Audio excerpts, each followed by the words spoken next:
बिस्मिल्लाहिर्रहमानिर्रहीम। अस्सलाम वालेकुम नाज़रीन, आप यूट्यूब चैनल देख रहे हैं। मैं इमरान खान हूँ। इमरान खान साहब की मुलाकात हुई है जेल में उनकी फैमिली से और उन्होंने बाहर निकल कर बताया जो कुछ इमरान खान साहब ने कहा। उनके लोग मिले जाकर। सबसे पहले तो मैं आपको खबर दे देता हूँ जिसमें अलीमा खान साहिबा ने इमरान खान साहब का पैगाम पहुँचाया इमरान खान साहब के अपने घर वालों से। इमरान खान साहब ने कहा, पाकिस्तान तहरीक इंसाफ के बानी चेयरमैन इमरान खान साहब ने मुख्तलिफ हकूमती हथकंडों का हवाला देते हुए कहा है कि जो मर्जी कर लें, मैं डील नहीं करूंगा। यानी यही बात इमरान खान साहब की पहले दिन थी और यही बात इमरान खान साहब की अब है। और यही सबसे बड़ा मसला है कि जो भी कभी सियासतदान पकड़ा जाता है वो फौरी तौर पे डील के लिए आमादा हो जाता है। यहां पे एक बंदा पकड़ा गया, वो डील के लिए माने नहीं रहा। जो मर्जी कर ले, डील नहीं करूंगा। इमरान खान की बहन ने रावलपिंडी की अडियाला जेल के बाहर निकलने के बाद ये बातचीत बताई कि इमरान खान साहब ने आज फिर यही कहा है। और उन्होंने कहा कि आज इमरान खान साहब से एक हफ्ते बाद मुलाकात हुई है और तमाम केसेस की समाअत उनकी मुलतवी हो गई है। आज हमारी बुशरा बीबी और इमरान खान दोनों से मुलाकात हुई है। इमरान खान बिल्कुल सेहतमंद हैं और खुश लग रहे थे। इमरान खान के कान में कोई तकलीफ नहीं है, ना कोई बीमारी है। ये खबर फैलाई गई थी कि इमरान खान साहब के कान में कोई इन्फेक्शन हुआ है कुछ सहाफ़ियों की जानिब से, और वो कहा गया जी इन्फेक्शन दिमाग तक पहुंच गया। तो इस तरह की बातें उल्टी सीधी की गई हैं, लेकिन इमरान खान साहब की फैमिली ने इसको डिनाई किया। उन्होंने कहा जी बताएं आपका सोर्स क्या है, आप ये खबर कैसे दे सकते हैं, इमरान खान के बारे में नेगेटिव खबरें ना फैलाई जाएं। और कुछ खबरें जो है वो पाकिस्तान तहरीक इंसाफ के लोगों की जानिब से आई थी, उस पर भी इमरान खान साहब की फैमिली ने कहा जी ऐसा कुछ नहीं है, इमरान खान साहब खुश हैं। और उन्होंने ये पैगाम भेजा है कि मैं किसी किस्म की डील नहीं करूंगा। उनका कहना था कि एस्टेब्लिशमेंट के टाउट सोशल मीडिया पर बैठकर अफवाहें फैलाते हैं। इन टाउटों से कोई पूछे इनके सोर्सेज क्या है। सोशल मीडिया पर अब अफवाहें चल रही हैं कि इमरान खान के दिमाग में अब कोई इन्फेक्शन हुआ है। अल्लाह ताला उनकी हिफाजत कर रहा है।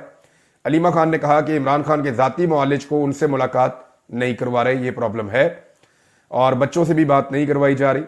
सलमान अकरम राजा को आज ये जिम्मेदारी दी गई है, वो इमरान खान के ज़ाती पटिशन्स को देखेंगे।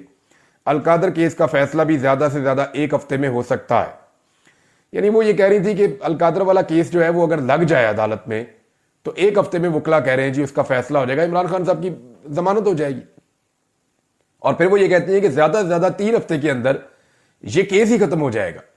ये केस में इमरान खान साहब बाइज्जत बरी हो जाएंगे, चाहे इमरान खान साहब हैं चाहे उनकी वाइफ हैं। अभी इसके अंदर इमरान खान साहब को अंदर रखा हुआ है ना। तो वहां इमरान खान साहब ने पहली मरतबा जस्टिस डोगर पर एतराज किया है, जिन्हें लाहौर से लाया गया। तो इस पे इमरान खान साहब ने जो पैगाम दिया वो उनकी बहन ने बाहर पहुंचाया। उन्होंने कहा जी कोई डोगर है जिसको खास तौर पर बुलाया गया है ताकि अलकादर की अपील ना लगे। इमरान खान साहब के वकला ने अलकादर की अपील लगाई हुई है, लेकिन जानबूझकर उसमें ताखीर की जा रही है और इस केस को नंबर नहीं लगाया जा रहा।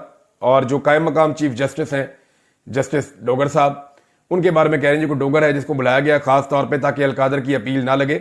ये सब कुछ इमरान खान को दबाव में लाने के लिए किया जा रहा है। इमरान खान ने कहा है जो मर्जी कर ले, डील नहीं करूंगा। इमरान खान ने एक और चीज कही, वो मैं आपको बाद में बताता हूं, लेकिन पहले इमरान खान साहब के वकील हैं बैरिस्टर सलमान सफदर, उन्होंने इमरान खान साहब के केसेस के हवाले से एक और नुक्ता उठाया। उन्होंने कहा जी इमरान खान और बुशरा बीबी के जो केसेस है ना, इनमें T20 के बाद अब टेस्ट वाला फार्मूला अप्लाई कर दिया गया है। यानी वो ये कह रहे थे कि इमरान खान और बुशरा बीबी के केसेस में इब्तदा में सरकार की जानिब से हिकमत अमली थी T20 खेलें, फटाफट इमरान खान को सजाएं सुनाएं। तो वो जितनी जल्दी सजाएं सुनवाते रहे उतनी जल्दी सजाएं फारिग होती रही। और अब जो है उसके बाद अलकादर के केस में वनडे फॉर्मेट की हिकमत अमली अपनाएगी और अब सारे केसेस में एक एक करके ये अपनी मौत आप मर गए सारे केस। और अब टेस्ट मैचेस की हिकमत अमली अपनाकर लंबी तारीखें डाली जा रही हैं। मुझे लगता है कि अडियाला में कोई समाअत नहीं होनी, वरना ये केसेस बहुत जल्दी खत्म हो जाएंगे। इन केसेस की कोई कानूनी हैसियत नहीं है। ये भी हो गया जी, इमरान खान साहब ने जो चीफ जस्टिस के लिए एक शख्सियत को लाया गया लाहौर हाई कोर्ट से, जनाब जस्टिस डोगर साहब को, उनके ऊपर भी उन्होंने एतराज कर दिया कि उनको लाया ही इमरान खान साहब के केसेस को टैकल करने के लिए गया है। इमरान खान का नाम तो तारीख में लिखा जाएगा, इमरान खान का नाम तो लोगों के दिलों पर लिखा जाएगा। इमरान खान का नाम तो जिस तरह वो डटकर खड़े हैं बतौर लीडर, इस मुल्क के दरो दीवार पे लिखा जाएगा और तारीख का एक हिस्सा बनेगा जिसे कभी भी आप मिटा नहीं सकेंगे। नाज़रीन, इमरान खान साहब ने एक पैगाम जो है वो भिजवाया है और ये बहुत इंपॉर्टेंट है खबर। ये खबर दी है सलमान अकरम राजा साहब ने इमरान खान साहब ने एक पैगाम फजलुर रहमान साहब के हवाले से कुछ हदायत दी है पार्टी को, और ये हदायत अभी खुफिया रखी जा रही है। देखिए, फजलुर रहमान साहब की कुछ डिमांड्स हैं और उन्हें कुछ गारंटीज चाहिए पाकिस्तान तहरीक इंसाफ से। इसी तरह पाकिस्तान तहरीक इंसाफ की भी कुछ डिमांड्स हैं और उन्हें भी फजलुर रहमान साहब से कुछ गारंटीज चाहिए। तो एतमाद का एक फुकदान तो है, क्योंकि एक बहुत लंबी मुखालफत फजलुर रहमान साहब की और इमरान खान साहब की सियासी नुक्ता नज़र से रही है। अब जो खैबर पख्तूनख्वा की हुकूमत है वो फजलुर रहमान साहब को अपने एक बड़े पॉलिटिकल राइवल के तौर पे देखते हैं खैबर पख्तूनख्वा में, और उन्हें लगता है कि अगर फजलुर रहमान साहब खैबर पख्तूनख्वा में मजबूत होंगे तो उनके लिए चैलेंजेस बढ़ जाएंगे। हालांकि इस वक्त इमरान खान साहब का तोती बोलता है। वैसे भी गंडापुर खानदान के साथ या उनके खिलाफ फजलुर रहमान साहब इलेक्शन लड़ते हैं DI खान से, या उनकी फैमिली वहां से इलेक्शन लड़ती है, तो बाप को और बेटे को दोनों को शिकस्त दी है गंडापुर बरादरान ने।